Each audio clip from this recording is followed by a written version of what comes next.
جس وقت اللہ عز و جل نے شیطان کو جنت سے نکالا، دھتکارا اور دنیا میں بھیجا، تو یہ شیطان اس نے اللہ تبارک و تعالی سے چند چیزیں مانگی جو اس کی زندگی کے گزارے کے لیے کافی ہو جائے، ایسی چیزیں اس نے اللہ تعالی سے مانگی۔ سب سے پہلے تو زندگی کے گزارے کے لیے کھانا، پینا، رہنا، ٹھکانا، ان تمام چیزوں کی ضرورت پڑتی ہے، تو اللہ تعالیٰ سے اس نے پوچھا، درخواست کی کہ اللہ آپ مجھے دنیا میں تو بھیج رہے ہیں، تم نے مجھے ذلیل کر دیا، رسوا کر دیا، اور دنیا میں آپ بھیج رہے ہیں، اب تم دنیا کے اندر میرا ایک ٹھکانہ تو بنا دیجئے کہ جہاں پر میں رہوں، سکونت اختیار کروں۔ تو اللہ تبارک و تعالی نے کہا، فرمایا کہ جاؤ، تمہارا ٹھکانہ ہر گندگی کی جگہ ہے، چاہے وہ بیت الخلا ہو، یہ حمامات ہوں، غسل خانے ہوں، لیٹرین ہو، کہ جہاں بھی گندگی پائی جائے گی وہ گندگی کی جگہ تمہارے رہنے کا ٹھکانہ ہے۔ شیطان نے اس کو قبول کیا اور پھر اللہ سے کہا کہ اللہ میری ایک بیٹھک بھی دے دے، میری ایک آفس بھی بنا دے۔ اس طریقے سے انسان کو یا دیگر جو افراد ہیں ان کو ایک آفس کی ضرورت پڑتی ہے تاکہ اپنا کام کاج وہاں پر دیکھیں۔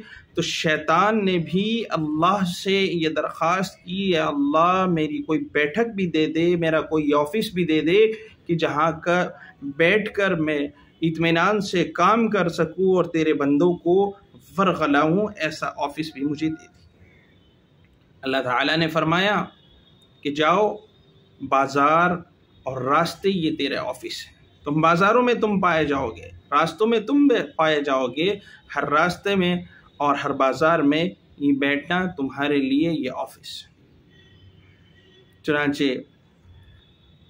اسی لیے جناب نبی کریم صلی اللہ علیہ وسلم نے ارشاد فرمایا کہ سب سے بری جگہ جو ہے وہ بازار ہے، چونکہ وہاں پر تمام خرافات پائی جاتی ہیں اور تمام بے حیائی اور گندے مناظر اس کا اڈا بازاروں میں ہوتا ہے۔ تو یہ بازاریں یہ شیطان کے اڈے ہیں اور شیطان کا آفس ہے۔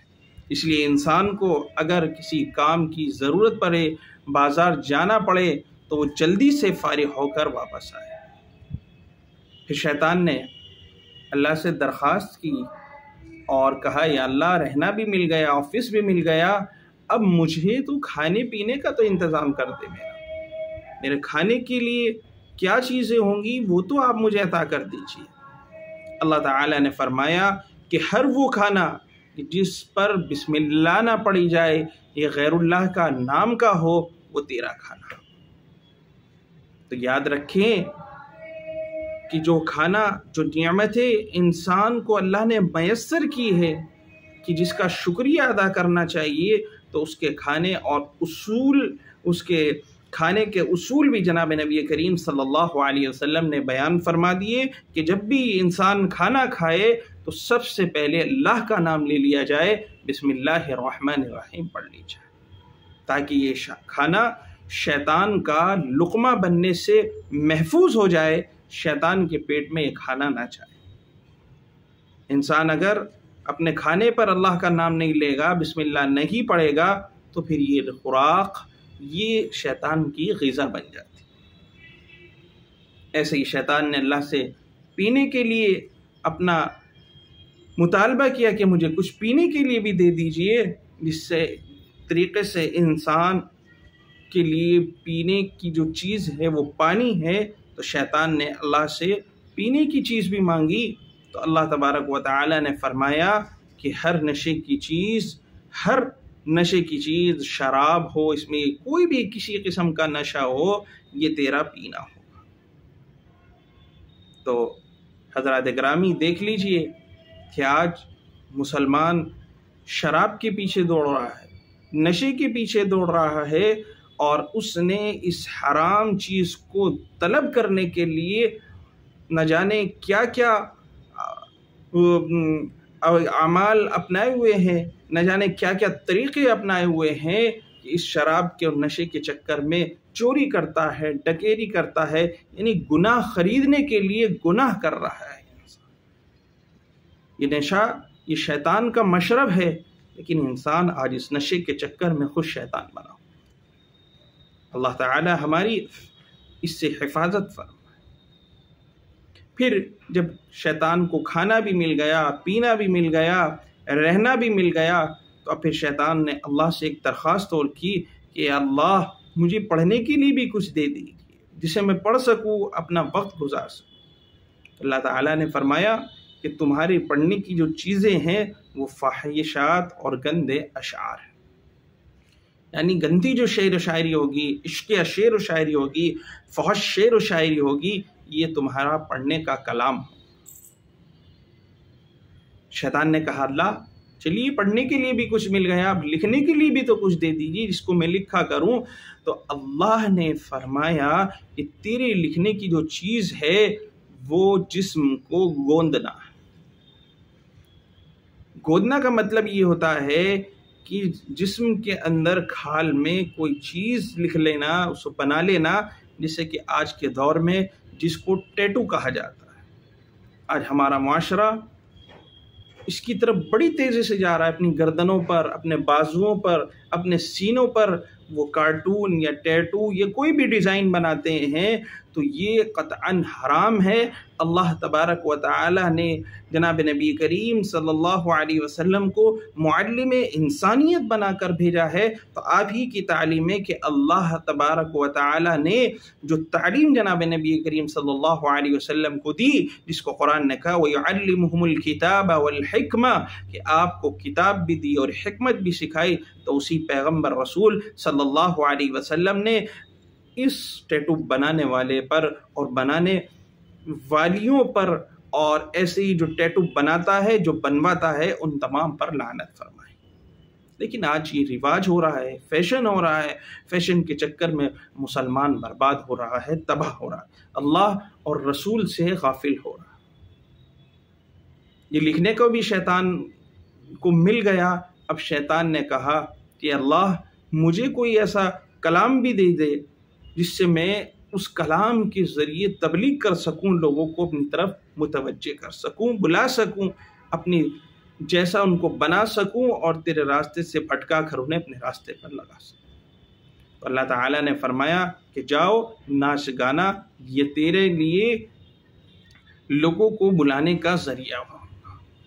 آج ہم دیکھتے ہیں کہ جہاں بھی ناچ گانا ہوتا ہے تو وہاں پر کسی کو بلانے کی ضرورت نہیں ہوتی، خود لوگ جمع ہو جاتے ہیں۔ جہاں بھی ساؤنڈ سسٹم یا ڈی جے وغیرہ لگایا جاتا ہے تو اس کی دھن سے لوگ خود بخود اس کی طرف چلے آتے ہیں اور ڈانس میں، ناچ میں مشغول ہو جاتے ہیں۔ یہ شیطانی عمل ہے۔ شیطان نے اللہ سے یہ تمام اعمال کو مانگا، اللہ نے اپنے بندوں کی امتحان کے لیے، آزمائش کے لیے تمام چیزیں اس کو دی، تاکہ اللہ تعالیٰ دیکھ سکے یہ میرا بندہ شیطان کی طرف بھاگ رہا ہے یا میری طرف آ رہا ہے۔ ایسے ہی شیطان نے اللہ تعالیٰ سے بہت سارے سوالات کیے، بہت ساری چیزیں مانگی، اللہ تعالیٰ نے وہ چیزیں اس کو دے دی۔ شیطان نے کہا کہ اللہ اب میرے لیے ایک جال بھی دے دیجیے تاکہ میں اس جال ڈال کر لوگوں کو اپنی طرف راغب کروں، لوگوں کو اپنی طرف متوجہ کروں، کھینچ کر لاؤں۔ جیسا کہ انسان جب شکار کے لیے جاتا ہے تو اس کے لیے ایک جال ڈالتا ہے یا دیگر طریقے اپناتا ہے، اگر مچھلی کو پکڑنا ہو تو اس میں کانٹا لگاتا ہے تاکہ مچھلی اس کانٹے کے اندر جو گوشت یا جو بھی ٹکڑا لگا ہوتا ہے اس کو اپنی غذا بنانے کے چکر میں اس کو خود مچھلی شکار ہو جاتی ہے۔ تو ایسے ہی شیطان نے اس انسان کو، اس اولاد آدم کو شکار کرنے کے لیے اللہ تعالیٰ سے جو چیز مانگی ہے، اللہ تعالیٰ نے وہ اس کو عورتیں دے دی کہ عورتوں کے ذریعے شیطان انسان کا شکار کرتا ہے۔ عورتیں بے حیائی اور فحشی اور برہنہ لباس میں شیطان نے ان کو مردوں کے سامنے پیش کر دیا، جس سے متاثر ہو کر یہ افراد، یہ لوگ ان کی طرف متوجہ ہو جاتے ہیں، پھر نتیجہ یہ ہوتا ہے کہ وہ گناہوں میں ملوث ہو جاتے ہیں۔ تو شیطان جو انسان کا شکار کرتا ہے وہ عورتوں کے ذریعے سے کرتا ہے۔ آج معاشرے میں یہ چیز عام ہو چکی ہے. آپ مجھ سے بڑے اچھے سے واقف ہیں کہ گرل فرینڈ بوائے فرینڈ کا جو سسٹم چل رہا ہے اس دور میں، یہ بڑی خطرناک چیز. نوجوان تو کیا، شادی شدہ خود اس میں ملوث ہے. لڑکیوں کو دوست بنانے پر فخر محسوس کیا جاتا ہے اور ان کے ساتھ دوستی یا تعلق کو نبھایا جاتا ہے. نتیجہ یہ ہوتا ہے کہ گناہ تک انسان پہنچ جاتا ہے. اور جس کے پاس کوئی لڑکی دوست نہیں آتی، اس کو عار دلائی جاتی ہے، اس کو شرم دلائی جاتی ہے کہ میرے تو اتنی لڑکیاں میری دوست ہیں، تمہارے پاس ایک بھی دوست نہیں ہے. تو یہ محمد رسول اللہ صلی اللہ علیہ وسلم کا امتی اس کام میں ملوث ہے. شیطانی جتنے خیالات ہیں، شیطانی جتنے اعمال ہیں، اس میں یہ انسان لگ کر اللہ کی یاد سے غافل ہو رہا ہے. تو محترم بزرگوں اور دوستو، آپ سے یہ درخواست ہے کہ شیطان انسان کا کھلا ہوا دشمن ہے. اس کو قرآن نے کہا ان الشیطان لکم عدو مبین، کہ شیطان تمہارا کھلا ہوا دشمن ہے. وہ ہر طرح سے تمہیں ورغلائے گا، تمہارے راستے میں رکاوٹ ڈالے گا، تمہیں صراط مستقیم پر چلنے سے روکے گا. جیسا کہ شیطان نے خود اللہ سے کہا تھا ثم لآتینہم من بین ایدیہم ومن خلفہم وعن ایمانہم وعن شمائلہم ولا تجد اکثرہم شاکرین، کہ میں اس انسان کو سیدھی راہ سے روکنے کے لیے کبھی دانی طرف سے آؤں گا، کبھی بائیں طرف سے آؤں گا، کبھی سامنے سے آؤں گا اور کبھی پیچھے سے آؤں گا، کہ تاکہ یہ تیرے راستے پر نہ چل سکے. اس کو الگ الگ اینگل سے، الگ الگ طریقے سے بہکاؤں گا. ولا تجد اکثرہم شاکرین، کہ بہت ہی کچھ لوگ ایسے ہوں گے جو میرے مکر و فریب سے بچ جائیں. تو میرے محترم بزرگوں اور دوستو، ہمیں اللہ کے اور رسول کا پابند بننا ہے، اس کی اطاعت کرنی ہے، اس کی شریعت پر چلنا ہے. ان تمام خرافات سے اپنے آپ کو محفوظ رکھنا ہے. اللہ تبارک و تعالی ہمیں کہنے سننے سے زیادہ عمل کی توفیق عطا فرمائے.